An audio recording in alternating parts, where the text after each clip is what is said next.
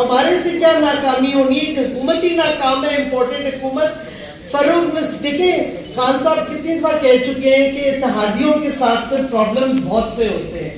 ہمیں بالکل پتا تھا فروغ نسیم کا موقف، اور کئی دفعہ اس کو جب کیبنٹ میں وہ بولتا تھا اس کو اس کی ویو پوائنٹ کو نہیں ایکسپٹ کرتے تھے. ہمیں پتا تھا کدھر سے وہ آ رہا ہے. اور بٹ ہمیں جب آپ کی کولیشن گورنمنٹ ہو اتحادیوں کے ساتھ then there are a lot of constraints or restraints. ہاں فروغ نسیم کدھر سے آ رہے تھے؟ ایم کیو ایم، اچھا وہ ایم کیو کی پوزیشن تھی، ایم کیو ایم کی پارٹی تھی نا، حاضریاں ایسے کیسے لگواتے تھے وہ؟ ان کی گپ شپ